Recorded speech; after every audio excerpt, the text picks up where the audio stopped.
Oke, San. Jadi apa nih yang pengen kita diskusikan hari ini terkait CV deh mungkin Eh, gitu. Ada nggak? Terkait CV itu kan saya pernah cari-cari itu ada yang formal, ada yang kayak dibuat menarik gitu, juga ada yang pakai desain visual. Nah, yang paling baik digunakan untuk melamar pekerjaan itu gimana ya, Kak? Nah, oke, ini nggak bakal aku langsung jawab. Aku mau nanya dulu ya. Kamu sejauh ini pakai CV yang mana? Yang desain apa yang ATS friendly menurutmu? Saya pakai yang formal sih. Oke, apa itu formal? Aku nggak ada definisi formal sama non formal ya. Tapi desain sama ATS friendly. Kalau buat aku, CV-mu itu disebut CV desain. Walaupun nanti desain khusus itu ya, gitu. Oke, jadi halo gitu ya. Jadi CV kamu itu adalah CV desain. Bukan kalau itu formal berarti kita yang lain nggak formal itu bukan gitu. CV kamu adalah CV desain generasi sebelumnya. Maksudnya kayak bukan yang sekarang gitu ya. CV-mu itu CV desain bukan yang update gitu. Maksudnya bukan aku nggak bilang jelek ya, tapi kayak desain itu kan berkembang gitu. Nah, CV kamu itu CV desain yang periode sebelumnya, versi sebelumnya gitu. Gak ada yang salah mau CV desain maupun mau CV ATS. Yang jadi masalah adalah gini, aku nanya dari kamu pakai CV itu gitu ya. Sejauh ini eh, kamu ngelamar kerja rata-rata per hari berapa kali San? Berapa lamaran yang kamu kirim? Jujur aja saya masih kuliah semester akhir, jadi belum sama sekali, ya mungkin beberapa ditawarin temen untuk kayak Oh, ikut magang dan beberapa kegiatan pakai CV ini, atau misalkan diundang jadi moderator pakai CV ini gitu, Kak. oke, Itu nggak sih masalah ya. sementara Oke, jadi CV-nya masih oke, untuk berarti ini tujuan. mah aku ngobrol sama mahasiswi semester akhir gitu ya. Oke, gitu. Jadi intinya gini, CV itu pada dasarnya mau desain ataupun ATS friendly itu dia tergantung strategimu ya gitu. Masing-masing ada plus minusnya gitu ya. Eh, Maksudnya gini, kalau kamu ngelamar kerja pakai suatu platform yang dimana platformnya itu akan membentuk suatu database gitu, misalnya kayak Jobstreet, LinkedIn gitu ya, disarankan kamu kirimnya pakai yang ATS gitu, karena nanti dia akan di-scan pakai sistem dulu gitu, ya kan. Tapi kalau misalkan nanti ngirimnya itu misalnya kamu nge-DM tuh lewat LinkedIn tapi nge-DM rekruternya langsung, atau kamu kirim melalui email gitu. Nah, itu nanti silahkan kirimkan yang desain boleh nggak? Boleh. Desain itu ya Maya yang ini. Gitu. Ini aku ini aku anggap ini desain kayak gitu. Nah, plus minus itu jadi itu tadi cuma by teori dulu ya gitu. Nanti ke depannya secara prakteknya kamu harus evaluasi. Dalam arti evaluasi itu gini. Kamu coba nanti kalau udah mulai rutin lamar kerja ya, bikin target pribadi, target harian. Aku sehari harus ngirim sekian CV gitu. Sehingga dalam waktu setiap hari kamu bisa konsisten tuh ngirim loker rata-rata tuh segitu. Misalnya kayak 10 per hari atau 20 per hari gitu. Konsisten dulu. Konsisten gunain si Vimo gitu. Gunakan platform yang banyak. Yang ngirim email ada, yang ngirim lewat platform-platform lain ada gitu kan. Setelah itu kamu lakukan konsisten seminggu 2 minggu gitu atau berapa lama, nanti lihat responnya gitu kan, gitu. Lihat responnya. Kok nggak ada yang manggil gitu, semuanya nggak ada yang manggil misalkan gitu ya. Nah, boleh jadi kamu curigalah dengan si Vimo.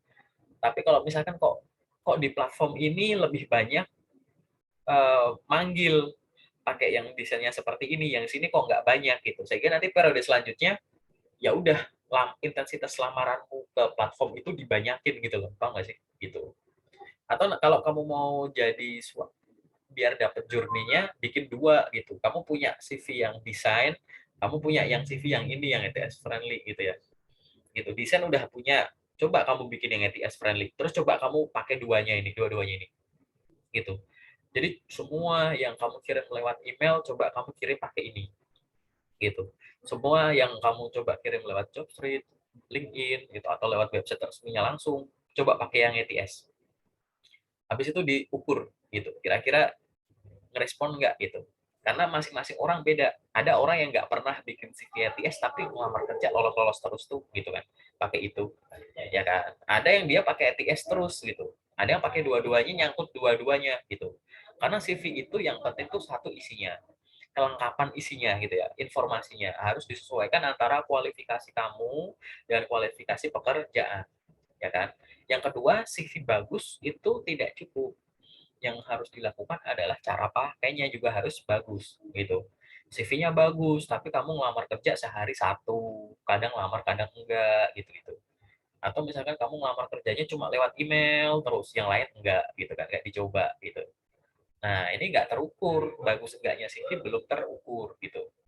Sehingga CV itu selain lengkap ya kan, isinya bagus, cara pakainya juga harus bagus gitu. Nanti lama-lama kamu akan muncul journey-nya tuh gitu. Gitu ya. Ini jawaban generalnya gitu sih, tapi habis ini nanti di sesi detail aku jelasin. Oke, ada lagi nggak yang pengen didiskusiin? Berarti memang terkait CV itu tergantung isi ya Kak. Untuk salah atau benarnya itu masih subjektif ya Kak. Nggak ada salah Atau bener, CV nggak ada salah bener gitu. Cuman tadi strategimu tadi gitu, kamu ngirimnya pakai apa kebanyakan gitu. Gitu. Nah, masing-masing orang harus diuji. Ada orang yang ngelamar pakai semua platform, tapi yang dapat panggilan itu yang dari email terus gitu. Ada orang yang ngelamar di banyak tempat yang dapat panggilan, yang lewat Jobstreet ada panggilan, yang lewat LinkedIn ada panggilan, lewat email ada panggilan. Nah, ini nanti perlakuannya bisa beda strateginya gitu. Ya kan? Gitu. Itu faktornya banyak. misal Hmm, kenapa? misalkan kita ngelamar banyak-banyak kayak gitu, terus misalkan puji Tuhannya diterima semua itu berarti kita akan memilih dong Kak atau Ya, gimana? ya pilih Kan kalau kita maksudnya ada panggilan banyak gitu. misalkan kita tidak memilih perusahaan itu nggak masalah ya Kak? Kak berarti nggak akan di blacklist atau misalkan kita masukin lagi di waktu mendatang gitu. Ini ngelamar kerja itu kan nggak mungkin kamu ngirim asal kan. Pasti itu udah kamu pertimbangin sampai kamu lamar. Kok kebetulan yang manggil itu lebih dari satu gitu kan. Gitu. Manggil satu itu kan semua yang misal kamu ngirim 100 dapat panggilan 10 gitu kan. 10 itu ada yang jamin belum kalau kamu bakal keterima? Ada nggak satu yang bilang kayak kamu pasti keterima San gitu? Belum ada kan? Belum nyoba. Bukan gitu, maksudnya belum, enggak, Oh maksudnya iya. kayak kamu dapat kesempatan untuk ke tahap selanjutnya gitu. Ya, kamu kan ada panggilan kan artinya punya kesempatan ke tahap selanjutnya. Tapi kan perusahaan nggak ngejamin kamu kan, perusahaan nggak ngejamin bahwa kamu akan langsung diterima gitu kan. Cuma memberikan kesempatan ke tahap selanjutnya kan, ya kan? Gitu. Sehingga kalau bisa ada kesempatan ya dimaksimalkan semua gitu. Wah, tapi jadwalnya bertumpuk. Coba nego, reschedule biar kamu bisa susun. Kalau perlu ada panggilan 10, kamu bisa ke tahap selanjutnya 10-10-nya. Kan kita nggak ada yang tahu. Gitu. Jangan pasrah. Ada panggilan bertumpuk 10, tumpuk-tumpuk-tumpuk, yang nggak tumpuk cuma 2. Mau pasrah. Ya udah, berarti aku cuma bisa datangin 2. Yang lain aku skip. Cara milihnya gimana? Pakai perasaan. Aduh, kayaknya ini lebih bagus dari ini. Jangan gitu. Masih bisa di reschedule kok. Minta tolong bisa di reschedule nggak? Tanyain satu-satu yang bisa di reschedule nggak gitu. Karena tadi kamu harus punya alternatif pilihan. Karena nggak ada yang ngasih kamu kesempatan ke tahap selanjutnya tuh, kamu nggak dijamin kalau kamu tuh pasti akan diterima gitu kan. Gimana kalau misalnya kayak udah panggilan ada 3 terus kayak aduh aku bingung lagi, udah aku yang ini aja yang ini enggak, ternyata ini kamu tes nggak lolos gitu, ya kan? Hanya karena ini malas kamu otak-atik gitu ya kan, sayang gitu. Paham ya maksudnya ya? Gitu. Sama. Ya bagus kalau banyak panggilan lah. Kalau bisa di follow up aja semua itu. Mending bingung mau ngedatengin tes yang mana daripada bingung mau ngelamar yang mana gitu. Kalau menurut Kak Hadian, misalkan kita ada di prodi A, tapi pekerjaan kita nggak relevan gitu sama prodi A. Menurut Kak Hadian gimana? Gak masalah, jawaban simpelnya. Ada lowongan kerja yang spesifik. Spesifik itu di lowongannya tuh bilang butuh jurusan ini dengan kemampuan ini, punya sertifikasi ini gitu. Yang di sejak awal nggak bakal bisa kamu tembus itu. kamu nekat ngirim CV juga malah maaf nih kelihatan aneh, kelihatan bodoh gitu ya. Karena dia butuh spesifik. Tapi ada loker yang dia sifatnya tuh sedikit lebih longgar. Minimal S1 jurusan teknik gitu misalkan. Ya kan? Berarti kan teknik apapun boleh masuk, ya kan? Atau S1 jurusan sastra. Berarti sastra apapun boleh masuk gitu. Karena menurut dia nggak peduli sastra apa, tapi akan ada suatu kemampuan yang cuma dimiliki sama orang-orang sastra gitu, ya kan? Gitu. Kalau ada loker misalkan harus teknik mesin, ya berarti teknik mesin gitu. Nggak usah nekat kayak kamu orang teknik elektro atau teknik yang lain gitu. Karena dia udah spesifik gitu. Tapi ada yang tadi, nanti kamu akan nemu loker yang sifatnya umum gitu. Jurusan minimal S1 MIPA gitu. Berarti orang fisika, kimia, matematika, statistika boleh ngelamar gitu. Itu jadi ada yang lebih longgar. Ada yang longgar banget, minimal S1 semua jurusan gitu. Minimal D3 atau S1 semua jurusan. Cari aja loker kayak begitu ya kan. Gitu. Artinya nggak masalah itu kamu dari jurusan apa aja, karena yang kita butuhin itu bukan masalah jurusanmu, tapi ini anak udah pernah mengenyam minimal pendidikan perguruan tinggi. Karena untuk ada hal-hal yang cuma dimiliki gitu ya sama orang yang pernah mengenyam pendidikan di perguruan tinggi gitu. Nah, kalau logika ini dibalik ke pertanyaanmu, boleh nggak kita jurusannya apa, ngelamar di lokernya apa? Ya lihat tadi, ini termasuk loker yang longgar, apa yang spesifik. Kalau longgar dan menurutmu ini bisa diupayakan kok, bisa dipelajari, nah, gitu kan?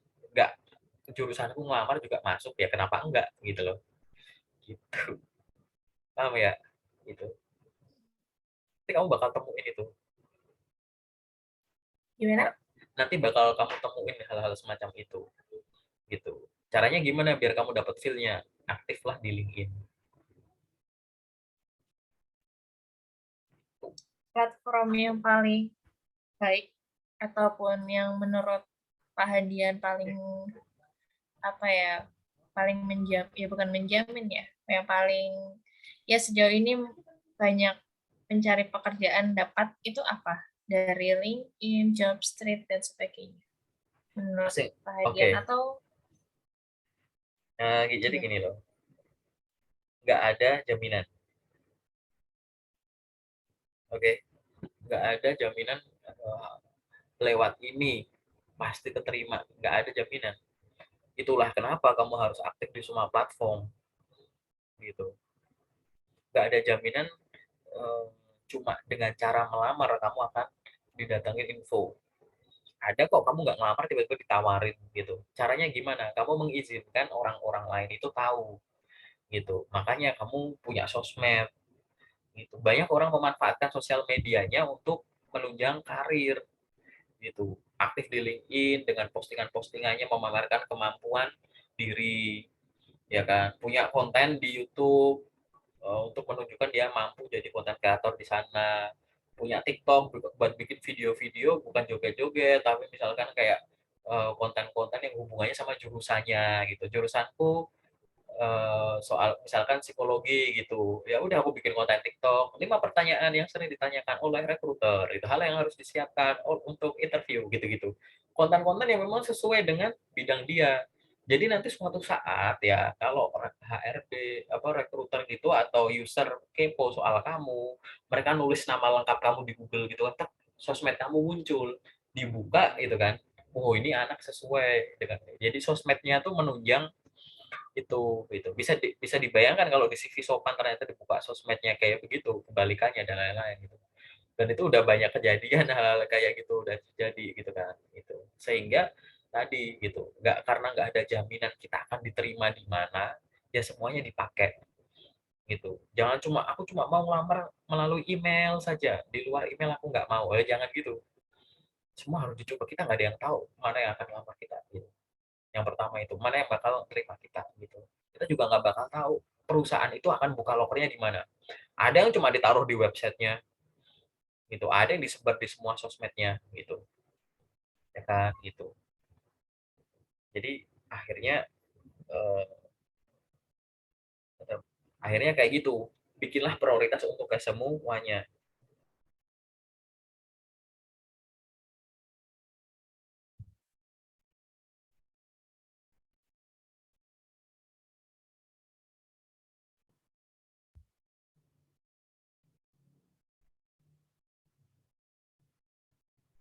Itu sih. Jadi lebih kayak semuanya harus bagus gitu. Pakai ini. Nanti kamu tanya senior-seniormu pasti pakai begitu. Lamar di sana sana sana sana sana gitu. Itu namanya branding, personal branding kamu sekalian di situ. Karena loker tuh ada yang dicari, ada yang datang gitu. Harus harus pintar-pintar ngefilter ke arah sana sih. Itu. Gak ada jaminan kamu keterimanya pakai cara yang mana. Semuanya dicoba gitu ya. Gitu. Oke. Oke, siap. Apalagi nih misalkan yang pengen kamu diskusiin.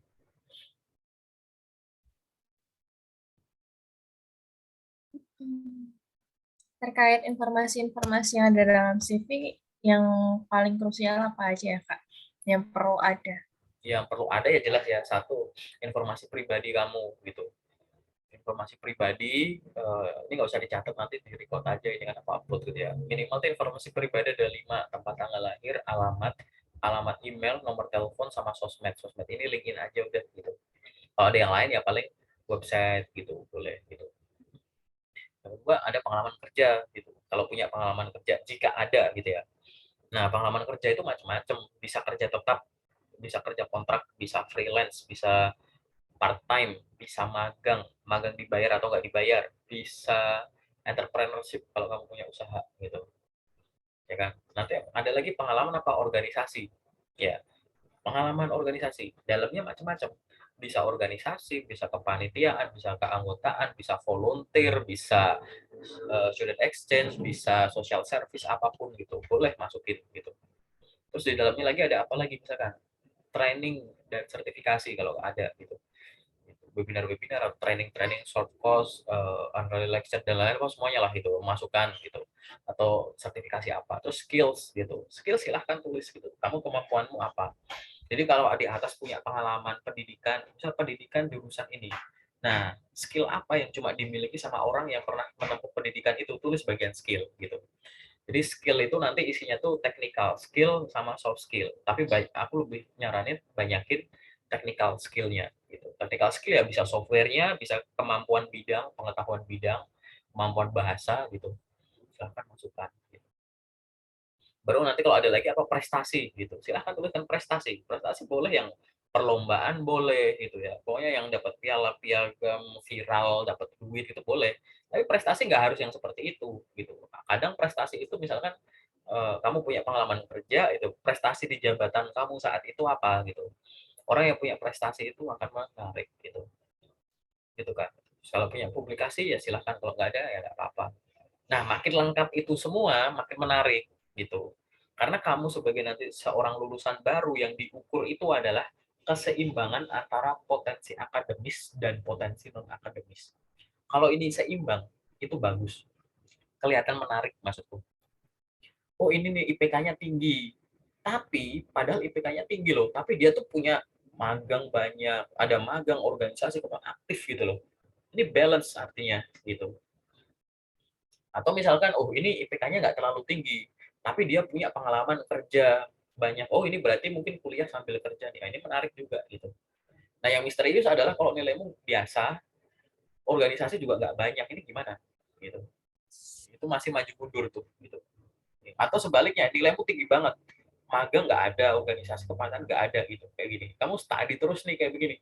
Nah, kalau yang seperti ini mungkin menarik kalau kamu misalkan jadi analis-analis gitu, gitu, ya kan? Ya keseimbangan inilah yang nantinya harusnya diukur gitu, gitu sih, gitu. Jadi makin lengkap isinya tadi makin menarik. Gitu. Ada lagi nggak? Apa? Bebas. Hmm, Kalau udah sih sebenarnya aku masih belum terlalu ini fokus ke ini Kak. Jadi Nah, masih fokus hmm. sama ini tadi Oh, kan oh, mau saya fokus ke lagi lulus dulu nunggu ya? refnya. Iya, Ya nggak masalah itu. Emang harus seperti itu. Eh, CV maupun LinkedIn harus aktif, harus siap sebelum kamu mulai ngelamar kerja. Buat aku, kalau baru mau ngelamar kerja, baru bikin LinkedIn itu telat namanya. Gitu. Walaupun telat masih bisa dikejar ya. Gitu. Tapi buat aku itu definisinya telat. Atau kamu baru bikin CV pada saat kamu setelah wisuda itu juga telat. Gitu ya. Tapi definisi telat ini bukan telat ya nggak bisa dikejar ya, bisa. Harusnya tuh jauh-jauh hari sebelum kamu butuh udah sih ya, karena kamu butuh waktu untuk branding, butuh waktu untuk dapat journey-nya tadi tuh loh. Oh kalau gini jadinya gini, kalau gini jadi gini gitu. Gitu. Itu yang harus kamu lakuin itu. Gitu. Oke, kalau nggak ada kita masuk ke sesi detail aja. Oh ya. Ada lagi? Oh, detail aja ya. Oke, thank you.